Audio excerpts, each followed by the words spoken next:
bohong. Aku hanya memikirkan satu peraturan penting. Kenapa kau lakukan hari ini kalau kau bisa melakukannya besok? Few moments later.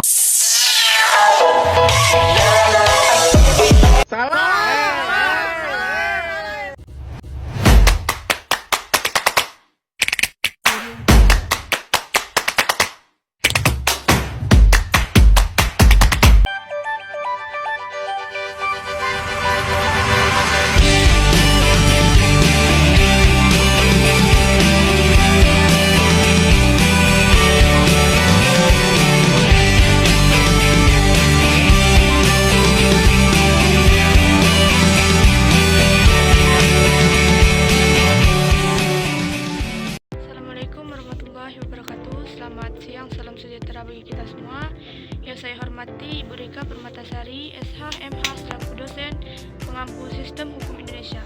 Dan teman-teman yang berbahagia, tidak lupa pula kita panjatkan puji syukur atas kehadiran Allah Subhanahu wa taala yang pada mana hari ini kita masih diberi kesehatan. Baiklah, tidak usah memperpanjangkan waktu. Hadirnya saya di sini sebagai moderator sekaligus pemateri pertama. Materi kedua ada Syifa Nasyirah, materi ketiga ada Desparina Alpanarsih, materi keempat yaitu ada Zul Apriyadi. Baiklah, kami dari kelompok 3, saya sendiri akan menyampaikan tugas materi hasil dari kelompok kami. Judul yang kami buat penegakan hukum di Indonesia. Pengertian dan tujuan penegakan hukum. Penegakan hukum adalah proses penerapan hukum untuk mencapai keadilan, kepastian, dan kemanfaatan bagi masyarakat. Tujuan penegakan hukum adalah untuk menciptakan ketertiban dan keamanan masyarakat serta melindungi hak-hak warga negara. Struktur lembaga penegakan hukum. Kepolisian bertanggung jawab untuk menjaga keamanan, ketertiban masyarakat serta melakukan penyelidikan dan penyidikan terhadap tindakan pidana. Kejaksaan bertanggung jawab untuk menuntut perkara pidana di pengadilan dan memberikan pendapat hukum kepada lembaga lainnya. Pengadilan bertanggung jawab untuk mengadili perkara pidana dan perdata. KPK, Komisi Pemberantasan Korupsi, bertanggung jawab untuk memberantas korupsi di Indonesia. Aspek keadilan, ketidakpastian, dan kemanfaatan hukum. Keadilan penegakan hukum harus berlandaskan pada prinsip keadilan, yaitu memberikan perlakuan yang sama terhadap orang yang sama dan berbeda terhadap orang yang berbeda. Kepastian penegakan hukum memberikan kepastian hukum bagi masyarakat, sehingga masyarakat dapat memahami apa yang diharapkan dari hukum. Kemanfaatan penegakan hukum harus memberikan manfaat bagi masyarakat, sehingga masyarakat dapat merasa aman dan nyaman. Baiklah, materi kedua bakal dilanjutkan oleh Syifa Nasyirah. Setelah saya akan melanjutkan materi dari Dinda Kurniasari. Tahapan proses penegakan hukum. Penyelidikan, proses pencarian bukti dan keterangan untuk menentukan apakah suatu tindak pidana telah terjadi. Penyidikan, proses pengumpulan bukti dan keterangan untuk menentukan tersangka. Penuntutan, proses membawa perkara ke pengadilan untuk diadili. Pemeriksaan, proses pengadilan untuk menentukan apakah terdakwa bersalah atau tidak. Peran advokat dan masyarakat dalam hukum. Advokat berperan sebagai penasihat hukum bagi kliennya dan membantu dalam proses penegakan hukum. Masyarakat berperan sebagai pengawas dan partisipan dalam proses penegakan hukum serta membantu dalam memberikan informasi dan bukti. Hambatan penegakan hukum. Korupsi dapat mempengaruhi proses penegakan hukum dan mengurangi kepercayaan masyarakat terhadap lembaga penegak hukum. Kurangnya sumber daya dapat mempengaruhi efektivitas penegakan hukum. Lemahnya hukum dapat mempengaruhi kepercayaan masyarakat terhadap lembaga penegak hukum.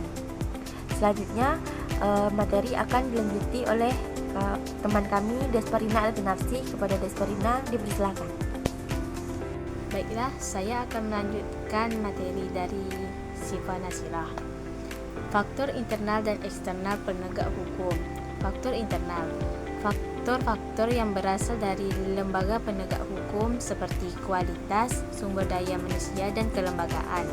Faktor eksternal, faktor-faktor yang berasal dari luar lembaga penegak hukum seperti politik, ekonomi, dan sosial.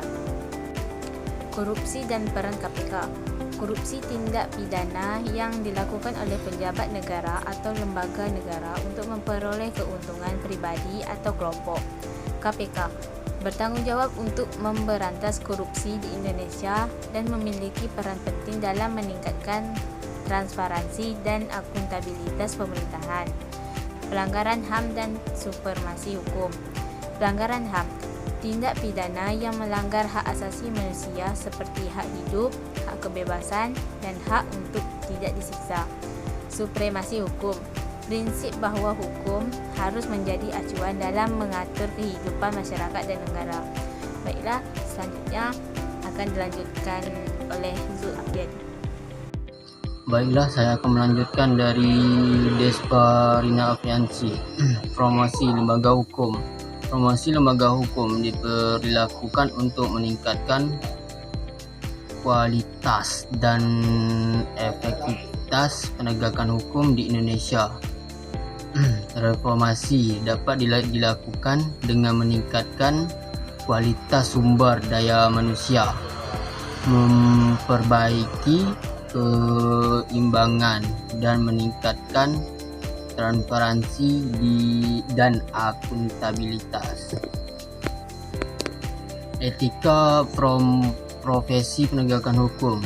Etika profesi penegakan hukum sangat penting untuk meningkatkan kepercayaan masyarakat terhadap lembaga penegakan hukum.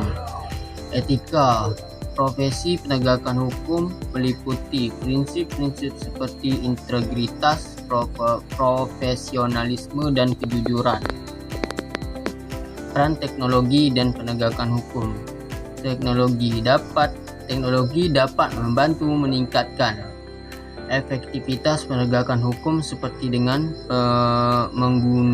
menggunakan sistem informasi dan komunikasi. Teknologi juga dapat membantu meningkatkan transparansi dan akuntabilitas penegakan hukum. Dilanjutkan oleh Dinda Punyasari. Terima kasih. Di kasus penegakan hukum di bidang tertentu, penegakan hukum di bidang korupsi, KPK memiliki peran penting dalam memberantas korupsi di Indonesia. Penegakan hukum di bidang lingkungan. Penegakan hukum di bidang lingkungan meningkatkan kualitas hidup masyarakat. Penegakan hukum di bidang cybercrime. Penegakan hukum di bidang cybercrime sangat penting untuk melindungi masyarakat dari kejahatan kiber. Baiklah,